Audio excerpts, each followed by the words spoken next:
Bom dia, bem-vindos a mais um espaço de entrevista da JTTV. Em estúdio temos connosco Pedro Pires de Miranda, Presidente Executivo e Administrador Delegado da Siemens Portugal. A Siemens Portugal é uma das maiores, se não a maior exportadora de tecnologia em Portugal, uma empresa que tem acelerado a inovação em Portugal em áreas como as redes de energia, os hospitais, os transportes, as redes de água. É sobre tudo isto e sobre os desafios que a Siemens e o país enfrentam que vamos falar nesta entrevista. Bom dia, Pedro. Muito bom dia. Vamos a isso. Nuno. Bem-vindo já agora à JTTV. Acho que é a primeira vez que cá está na nossa... Tenho muito gosto. Ainda bem. Nós também temos muito gosto por recebê-lo. Numa entrevista no final do ano passado, o Pedro disse que, apesar do impacto da pandemia, a Siemens tinha aspirações em crescer em exportações em 2021 e 2022. Como é que tem sido este ano? Como é que foi 2020? Como é que tem sido esse impacto?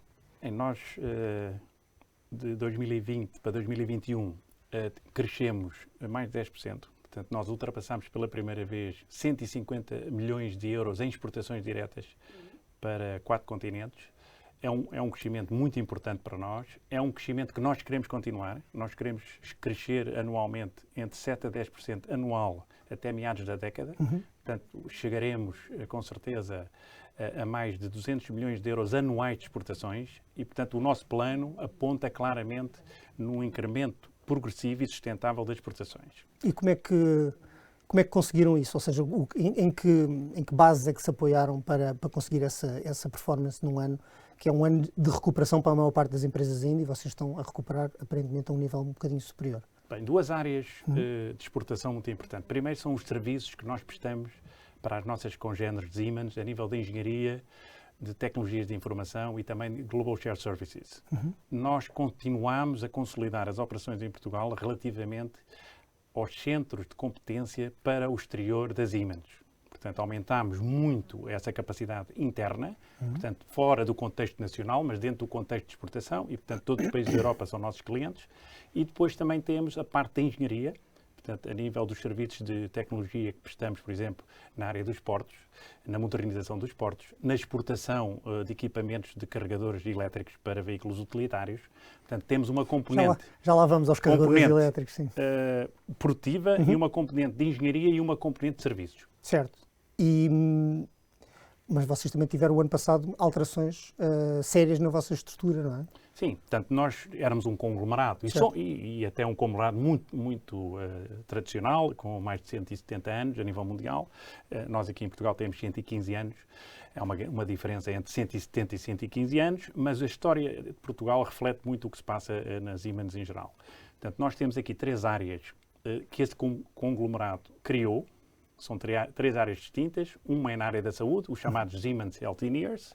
A outra é a Siemens Mobility, portanto, ligada à parte dos transportes ferroviários. E depois é a parte core, que é a parte da indústria e das infraestruturas, dos Smart Infrastructures, e também todas as áreas de competência de desenvolvimento de tecnologia. Portanto, essas 3 áreas em Portugal cresceram todas e não temos mais a chamada parte energética relacionada com a produção e transmissão de energia, que está a cargo da Siemens Energy, como sabe, é listada como uma empresa separada da Siemens. Mas esta alteração não tem seguramente nada a ver com aquela pandemia, já estava seguramente pensada antes. A minha pergunta também, que eu gostaria de fazer era, se houve alguma coisa nesta crise, nesta pandemia que afetou o mundo inteiro e que afetou também Portugal, com grande impacto, se vos levou a reorientar de alguma forma aquilo que são as vossas prioridades e as vossas estratégias para os anos que vêm aí. Ou seja, se houve alguma área que dissessem nós vamos apostar por aqui, como é óbvio, provavelmente a área da saúde, imagino que sim. Mas digam-me como é que foi esse processo e como é que decidiram isso e porquê é que decidiram isso. Bem, nós tínhamos 3 objetivos. O primeiro objetivo era proteger ao máximo todos os colaboradores da Siemens a nível mundial. Como sabe, nós temos cerca de 300 mil colaboradores a nível do mundo. Em Portugal, este ano, temos cerca de 3 mil. Já chegaram a esse Vamos atingir 3 mil antes do final deste ano, portanto, neste mês de dezembro. Esse era um objetivo vosso? Era um objetivo e vamos crescer. Eu tenho novidades para si. Nós vamos crescer até 3.500 nos próximos 5 anos. Portanto, iremos, com certeza, crescer no número de empregados de 3.000 para 3.500. Todos os anos iremos portanto, colocar mais 100 a 200 pessoas, dependendo agora também da parte do business case. Eu ainda vou tocar na parte do recrutamento na segunda parte da entrevista, mas já lá iremos. Deixe-me só... Ainda nas Exato, prioridades. certo. As prioridades, portanto, proteger, no fundo, quando se diz proteger, é ter as melhores práticas anti-pandemia. Ter as pessoas vacinadas, ter as pessoas orientadas, dar muito apoio no teletrabalho. Como sabe, as empresas de engenharia e de serviços a nível mundial puseram os seus colaboradores em teletrabalho, portanto, criar as infraestruturas tecnológicas para que esse trabalho possa ser feito, não é só mandar as pessoas para casa, é também dar-lhes as ferramentas informáticas e os meios informáticos para poderem aceder aos sistemas. Depois, tivemos um segundo tema que é Business Continuity. Sim. Nós decidimos que o mais importante são os nossos clientes. E os nossos clientes tiveram que ter um suporte muito grande durante a pandemia. A nível remoto, portanto, a nível da assistência remota, a nível das instalações que tiveram a decorrer, porque não podiam parar, nomeadamente nas infraestruturas críticas, e também toda a parte relacionada com o apoio de engenharia aos running businesses. Portanto, o mundo não parou. Exato. Portanto, o mundo continuou, os hospitais continuaram abertos, portanto, os portos continuaram a trabalhar, as redes ferroviárias continuaram a trabalhar. Portanto, o que é que nós fizemos? Adaptámos uma equipa de service e de assistência técnica, tanto remoto como local, para dar apoio aos nossos clientes. Eu só queria dar um exemplo, por exemplo, a nível do aspecto produtivo. As fábricas não pararam. Certo. No mundo. Portanto, a parte administrativa e de serviços parou, mas as fábricas continuaram a produzir. Até este recente problema do supply chain management. Certo. Portanto, só aí nós tivemos que dar muito mais ênfase na sobrevivência dos nossos clientes. Portanto, e ao dar essa ênfase, tivemos também a criar sistemas para fazer, por exemplo, o teletrabalho com remoto de assistência técnica numa refinaria, numa petroquímica, numa mina. Técnicos a fazer reparações no local. Exato. E, portanto, pode-se fazer, certo. O vosso sistema até deve permitir isso. Com certeza. Aliás, é um grande, o futuro é dar apoio remoto. Portanto, esta pandemia acelerou estas questões da digitalização. Estes momentos também servem para se perceber um bocadinho o estado eu ia dizer o estado da alma, mas como é que estavam as coisas no momento em que tudo parou um bocadinho. Eu ia perguntar quais é que foram as principais ineficiências que o tecido empresarial português tinha, que a Siemens se viu, olha, estava mesmo atrasado, isto era preciso fazer qualquer coisa de intervenção forte aqui, ou seja, na parte de teletrabalho, dos sistemas informáticos, do software. O que é que era preciso fazer? O que é que fazia mais falta? Não, eu penso que, em geral, as empresas portuguesas e o caso estavam português... bem preparadas, digitalizadas? Estavam mais bem preparadas do que se pensava. Era mais isso, eu não porque conheço até havia muitas empresas, grandes empresas, nomeadamente a EDP, a REN, outras, a Sonai, só para mencionar algumas, que têm muitos empregados, claro, que já tinham estas rotinas implementadas há 2, 3 anos. Pois, mas essas têm... E as pequenas e médias empresas, por contaminação desse forcing, já tinham, por exemplo, a nossa rede de telecomunicações em Portugal é muito desenvolvida. Nós temos uma quantidade de fibra óptica espalhada por todo o país, em que as telecomunicações são talvez no top da Europa. Portanto, não se pode ir para teletrabalho se não houver redes de fibra óptica, telecomunicações avançadas, e temos o caso da NOS e da Altice, que fizeram esses investimentos paulatinamente ao longo destes 10 anos. E nós e Portugal capitalizou nisso. Mas essas eram as grandes, as pequenas também estavam bem desenvolvidas? As pequenas, depende, porque os modelos de negócios das pequenas são diferentes das médias e das grandes. Geralmente são empresas mais pequenas que podem ser mais resilientes, mas se tiverem muitas ligações ao consumidor, perdem na pandemia. Uma das situações que aconteceu foi tudo o que era business to consumer, B2C chamado, teve grandes dificuldades, porque o consumidor retraiu a oferta. E, portanto, começou a ir aos supermercados, aos hipermercados, portanto, não começou a comprar nas lojas porque estavam fechadas. Portanto, todas as pessoas que tinham a ver com pequenos hotéis, com pequenas mercearias e por aí fora, sofreram bastante. Isto é inevitável. Há uma grande diferença entre a média empresa que já tinha alguma exportação. Todas as empresas que tinham exportação sobreviveram, porque houve uma necessidade brutal de se adaptar aos demands da Europa e do mundo. Portanto, as empresas que estavam ligadas à exportação, que é o caso das Siemens, capitalizaram imenso. Portanto, nós nunca parámos as fábricas, nunca parámos a nossa assistência técnica e também algumas empresas portuguesas nesse sentido, na área dos componentes. Como sabe, nós não fomos abaixo nas exportações. O que nós temos que aprender é que isto é que é o futuro. O futuro de Portugal e o futuro das Siemens em Portugal é exportações, emprego qualificado emprego sustentável com business case. Portanto, não vale a pena injetar dinheiro na economia se não forem investimentos sustentáveis. Portanto, tem que haver o business case das empresas.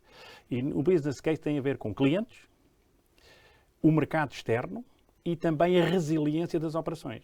As empresas que souberem atuar no terreno, isto é, que tenham pessoas competentes para fazer, vão vencer.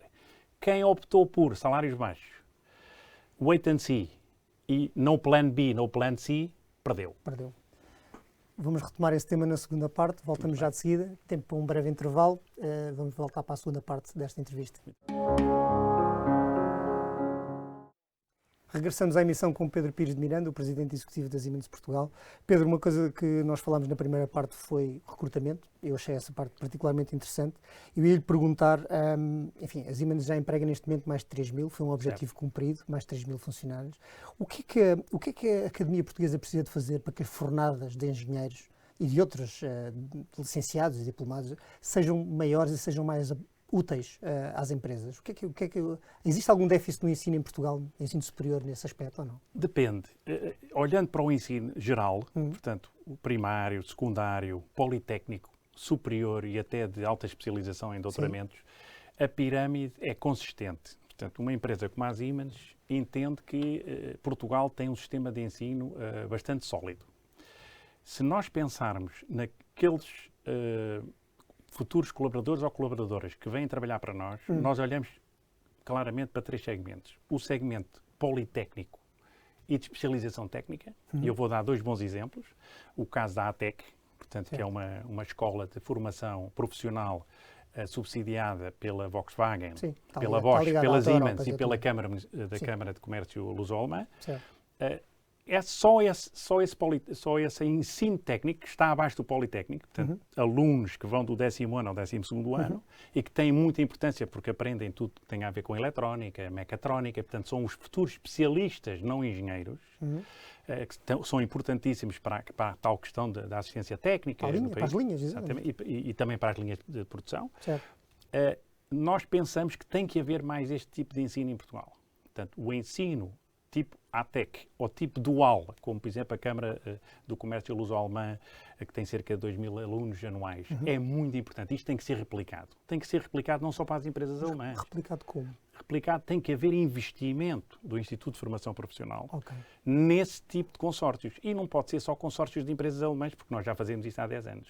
Tem que ser empresas portuguesas que investam e queiram investir, co-investindo com o Instituto de Formação Profissional. Portanto, isso é um must. Alguns exemplos são exemplos não tão tecnológicos, mas ligados, por exemplo, ao calçado, ao têxtil, etc., que têm esse género de academias para tentar fazer reviver algumas antigas profissões ou manter vivas algumas antigas profissões que neste momento também geram alto valor acrescentado, não é? Em exportações também de Portugal. Certo. Exatamente. E o segundo escalão é o Politécnico. O Politécnico não é universitário, é um instituto superior, mas não é universitário, e cria uma quantidade de técnicos que são já muito evoluídos, portanto, têm 3 anos de curso politécnico. Aí funcionam as academias de software, as academias de automação e controle. Temos, por exemplo, o caso do Politécnico de Leiria, que é onde nós recrutamos alguns técnicos para as nossas operações. Portanto, tem que se apostar no ensino politécnico. Isto temos que fazer várias coisas. Para nós é o ensino dual, o ensino tipo ATEC, o ensino politécnico. Portanto, estamos aqui a falar medidas que têm um impacto brutal na economia nacional, porque estamos a formar pessoas que vão entrar na economia com valor acrescentado e não estão à procura do emprego. Sabem alguma coisa e, portanto, podem ser integradas nas empresas industriais. A questão da universidade é muito importante e eu aí dividiria entre as escolas de engenharia básicas e as escolas de tecnologias de informação. Portanto, aqui há uma diferença.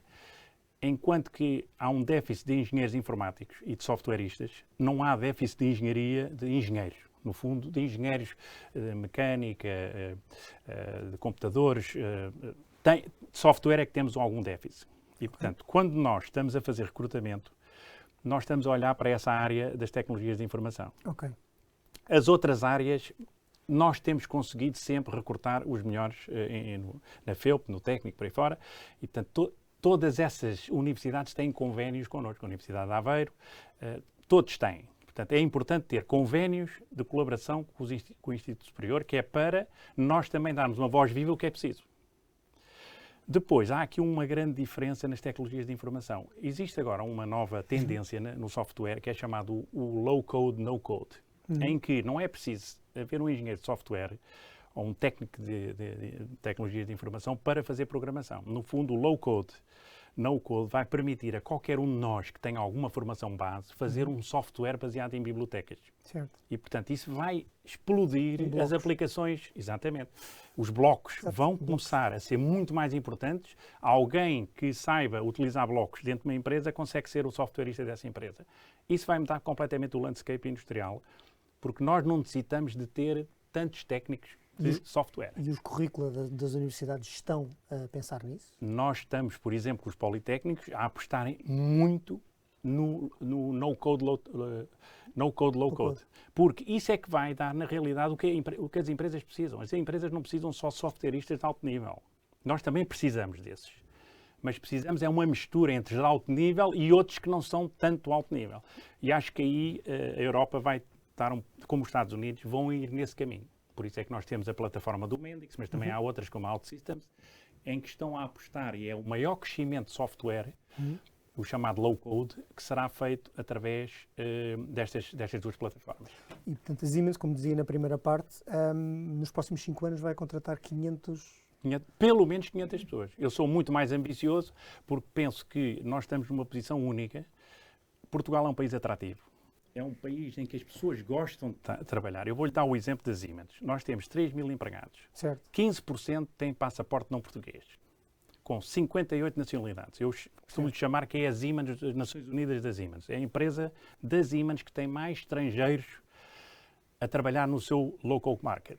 Como é que consegue atrair essas pessoas com a segurança social que eles têm que pagar? Pois, o que eu acho é que as pessoas vêm para Portugal não é só pelo vencimento, mas nós vamos pagar melhor. Estamos a pagar melhor que a média. É muito importante pagar muito melhor que a média da indústria. A produtividade joga muito nesse sentido, isto é, nós temos que reduzir os custos ou aumentar a produtividade 3 a 5% em todas as atividades, todos os anos, para nos mantermos com uma produtividade alta e aí podemos pagar mais às pessoas, porque os salários não vêm só de eu querer pagar mais. É preciso haver um business case, é preciso haver mercado, é preciso haver... produto. Portanto, o que é que nós fazemos? Reduzimos os custos, aumentando a produtividade, do more with less, que é muito importante, é um conceito que nós usamos em toda a linha, também com os nossos clientes, e atraímos esses novos técnicos para Portugal que nos dão uma grande projeção internacional. Porque ter italianos, espanhóis, alemães, franceses, moçambicanos, angolanos, equatorianos, chineses, brasileiros, canadianos, temos 58 nacionalidades. Isso dá-nos uma potência brutal de interface com esses países e de integração, porque somos uma empresa que, portanto, abraça a diversidade. Portanto, nesse plano de 500, nos próximos 5 anos, ensino superior, qual é que é a percentagens para isso? Eu acho que se você... Não acho, não. Eu penso e sei... superior, politécnico... E sei que nós temos 80% dos nossos empregados têm um grau de licenciatura, mestrado ou doutorado. 80%. Somos da empresa com o maior número de percentagem de licenciados. Certo. E 20% nas tais camadas relacionadas com a assistência técnica e, portanto, mais ligados à tecnologia. Portanto, eu diria, esses 80-20 seriam muito baseados nesses 500. 400 em ensino superior e 100 ligados a temas mais ligados abaixo do 12º. E essa contratação é para algum projeto especial que vai revelar nesta entrevista, que vai ser fantástico, da Siemens nos próximos 2 anos? Não, eu penso que há 3 áreas que nós vamos apostar. Certo. Primeiro é a eletromobilidade.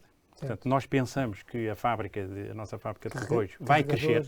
Carregadores elétricos, tanto para veículos utilitários como no futuro para veículos ligeiros. Nós vamos apostar na eletromobilidade. Só aí teremos cerca de 20% destes 500, talvez 30% nessa área. Software aplicacional. Exatamente. Mas ligado muito à parte da construção e do desenvolvimento de soluções da imobilidade até em cloud. Certo. Que cada vez vai haver mais. E depois temos as outras áreas todas dos centros de competência mundiais que nós temos. E esses centros de competência mundiais estão ligados intrinsecamente também ao desenvolvimento da Siemens mundial. E eu sei que, por exemplo, estão a olhar para Portugal como um futuro hub tecnológico para o mundo, que é uma coisa completamente diferente. Voltaremos já em breve para a terceira e última parte desta entrevista com Pedro Pires de Miranda, CEO da Siemens de Portugal. Até já. Estamos de volta para a terceira e última parte da entrevista com Pedro Pires de Miranda, administrador delegado da Siemens de Portugal. Pedro, já falámos bastante de vários temas relacionados com a Siemens e também sobre o ensino em Portugal. Eu ia perguntar sobre o contexto, não só para a Siemens, mas para as outras empresas também. Há aqui uma potencial instabilidade política em Portugal, agora com as eleições de 30 de janeiro. É possível que a solução que resulte no final não traga grande clarificação. Isto pode condicionar o investimento estrangeiro em Portugal? Tem potencial para, eventualmente, levar os investidores estrangeiros, não digo no caso das Siemens, mas noutros, a dizer é melhor aguardar, é melhor parar? Depende. Isto é um risco? Depende como é que a situação macroeconómica evoluir. Certo. Portanto, nós temos uma previsão para 2022 pelo Eurostat de um crescimento do PIB de 5,3%. É muito boa, é um forecast muito bom. Vamos ver se isso se traduz na realidade no crescimento do PIB. Ou seja, a OCDE até prevê mais. Vamos lá ver como é que a pandemia, que é o fator dominante neste momento na Europa, temos cerca de 150 milhões de pessoas que não estão vacinadas e, portanto, isto não está acabado. Portanto, vai ser um tema que vai ser recorrente ao longo do próximo ano de 2022 e também as questões do supply chain management a nível da eletrónica, dos equipamentos, dos materiais. Portanto, vamos ver como é que essa conjuntura europeia vai desenvolver-se. Segundo, os investidores são pessoas inteligentes e gostam muito do smart money. O dinheiro vai ser investido naquilo que faz sentido. Ninguém fazem investimentos por caridade, a não ser as fundações sem profit, mas os investidores têm que ter retorno. Portanto, se não houver condições de estabilidade em Portugal sustentáveis, com previsão dos impostos, com previsão de uma estabilidade política, é mais difícil atrair investimento estrangeiro. Claro. Porque a única coisa... Sem um orçamento aprovado, um orçamento demora bastante tempo. O smart money quer ser ressarcido do seu investimento. Todos nós nos lembramos do que foi aquele início de 2016 em que o orçamento ficou 4 meses sem aprovar, que andava para trás e para a frente em Bruxelas, o que isso causou em retração do investimento estrangeiro. Exatamente. 2016 foi um caso muito interessante e não vamos repetir os erros do passado. Portanto, nós temos uma situação que não é a melhor. Temos que acelerar, no fundo, uma estabilidade, mas isso também depende da vontade dos portugueses, que são muito esclarecidos sobre o que é que querem para o país. Já têm dado provas disso. Portanto, isto tudo depende destes próximos 6 meses. Eu estou convencido, se houver estabilidade política nos próximos 6 meses, uma estabilização do sistema macroeconómico, nomeadamente do crescimento, que é muito importante, haver crescimentos superiores a 5%. E ultrapassar a crise de abastecimento. Exato, mas isso vai durar até 2023, porque não há hipótese. Crise energética, falta de materiais, falta de contentores, dificuldades nos abastecimentos dos portos. Certo. Está a parecer uma tempestade perfeita, juntando a isso a inflação, juntando a isso eventualmente mexidas nas taxas de juros. Certo. Enfim. Certo. E são conjunturas que são muito importantes, porque o investidor, a todo momento, tem várias opções. Faça o investimento em Portugal, faça o investimento na França, faça o investimento na Inglaterra, faça o investimento na China, ou na Índia, ou na Europa, ou na América do Norte. E esse smart money tem uns KPIs, uns Key Performance Indicators, muito bem estudados. Agora, Portugal continua a ser muito atrativo. Se nós tivermos um plano de estabilidade nos próximos anos, se as condições macroeconómicas vierem, portanto, a condizer com o que está previsto no forecast de 2022. Agora há aqui um tema que é a sustentabilidade do crescimento. A sustentabilidade não pode ficar entre 2% a 3% do PIB crescimento anual. Isso é pouco. Nós temos que passar para o patamar 3 para 5. Infelizmente tem sido a norma dos poucos anos em que há crescimento, tem sido a média, se fizer a média, antes é o que foi. Mas isso não serve. Portanto, o que serve é, nós temos de ser muito mais ambiciosos. As indústrias, as empresas têm que começar, o motor da economia tem que ser muito mais robusto. Portanto, todas as iniciativas governamentais ou do Estado que visem um crescimento sustentável são muito bem-vindas. PRR é um acelerador, mas não é o que vai resolver o problema de Portugal. É um acelerador em que a maioria é destinada ao Estado e não ao Exato, poderia-se dizer isso, apesar de haver agora uns PRR para projetos inovadores das empresas, mas é essencialmente, como disse. Está a ser anunciado enquanto falamos, provavelmente. Sim, pois, exatamente. E, portanto, vai ser um acelerador. E nós precisamos de aceleradores. Mas o crescimento sustentado não é só PRRs. Temos que olhar para as infraestruturas críticas, temos que olhar para a rede de saúde, temos que fazer investimentos continuados e que sejam além do ciclo legislativo. A grande lição da pandemia é que os nossos sistemas de saúde, a nossa resiliência económica, vem dos investimentos que foram feitos ao longo de vários anos, não de um ano. E, portanto, nós temos que começar a olhar para investimentos plurianuais e multiciclo político, porque é a única forma de Portugal se manter um país atrativo. Sim. Portanto, esse era talvez o condicionamento número 1. Ainda agora falou da atualização dos serviços de saúde, daquilo que é o equipamento hospitalar em Portugal. A Siemens equipa muitos dos hospitais em Portugal, sim, não só no privado como também no público. Sim, ambos. Estamos aqui ao lado da CUFTES, que foi um dos vossos últimos projetos. É um projeto nosso. Um dos vossos últimos projetos. Como é que está o parque hospitalar de Portugal em termos de tecnologia? Está suficientemente preparado para aquilo que pode ser uma quinta ou uma sexta vaga com consequências imprevisíveis?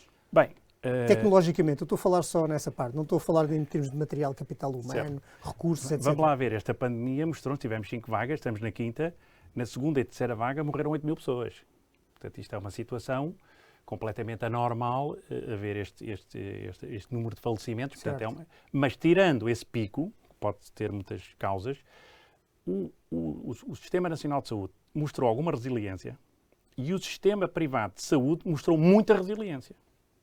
Portanto, basta ver a maneira como os hospitais privados funcionaram, tanto na Luz como no Grupo Melo, como na Fundação Champalimau e outros, em que vimos uma diferença muito grande no investimento que foi feito. A nova ala do Hospital da Luz, portanto, que foi inaugurada em plena pandemia, mas temos outros casos pelo país todo. O CUFTES foi o CUFTES, por exemplo, e outros. Portanto, a CUF tem vários hospitais, não só aqui em Lisboa. Certo. Portanto, o que é importante? Os hospitais públicos não podem deixar de ser modernizados. Nós não podemos ter um Hospital de Santa Maria e um Hospital de São João sem ser modernizado. São os 2 maiores hospitais do país. Portanto, se você for lá, as instalações são de 1950. Nós estamos em 2020. Já passou isto. Portanto, os edifícios têm que ser melhorados, as condições têm que ser melhoradas. Por fibra naquilo tudo. E tem que ser muito mais eficiente. Não é que a qualidade dos médicos é muito alta no Serviço Nacional de Saúde. Agora, as infraestruturas, não é as máquinas, porque uma máquina pode-se comprar. Agora, ter ar-condicionado como deve ser.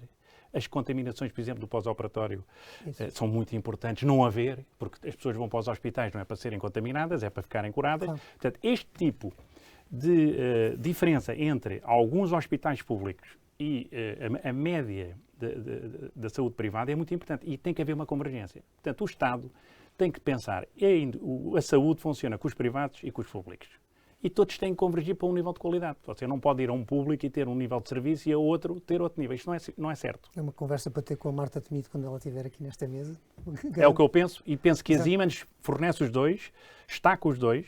Temos o caso do SEMAS também, que é um excelente hospital. Portanto, nós o que queremos fazer é que o sistema de saúde todo funcione bem, até na testagem. Certo. Eu não queria deixar de passar aqui a oportunidade nesta entrevista de lhe falar da Hannover Messe. Portugal vai ser o país convidado dessa grande feira da indústria, talvez a maior do mundo. Certo. Acho que não é muito a dizer que é a maior do mundo.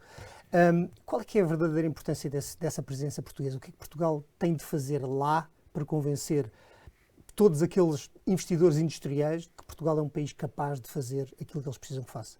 É significativo que Portugal seja o país parceiro. É muito significativo, da Hannover Messe, porque é a maior feira internacional da indústria, é a maior mostra internacional. Portanto, temos chineses, temos americanos, temos sul-americanos. Mas é mesmo uma prova de confiança ou foi um... O critério, nós tivemos foi países... um brilho, foi um carinho. Nós tivemos países antes de nós, por exemplo, como a Suécia, a Índia, os Estados Unidos, portanto, tudo portentados industriais. Isto é talvez a primeira vez que aparece um país pequeno nessa montra tecnológica. Portanto, isto é muito importante. E é relevante. É relevante, aliás, porque eu todos os anos visito a feira, desde que eu me lembro. Fui a todas as edições, pelo menos as 10 últimas fui. Em um minuto, o que é que os nossos empresários devem fazer lá? Temos muito pouco tempo. Primeiro, ter montras tecnológicas, mostrar um Portugal moderno, mas também com casos práticos. Não vale a pena ir lá mostrar produtos, soluções. Use cases. o que os nossos futuros clientes quererão na Europa é use cases. E disponibilidade, provavelmente. Certo, certo. E também saber explicar o que é que... montar uma exposição sem explicar o que é, tem que ter uma história muito concisa. Use cases na área da indústria 4.0, na área do manufacturing, na área de todas aquelas tecnologias novas, o IoT, a ligação à cloud, o 5G, por aí. Muito obrigado, Pedro. Foi um gosto. Foi um prazer recebê-lo aqui na JTV. Muito obrigado. Chegamos assim ao fim desta entrevista. Obrigado por nos ter acompanhado desse lado. Continua a seguir diariamente e ao minuto as notícias nas nossas redes sociais e no site do Jornal Económico. Até à próxima.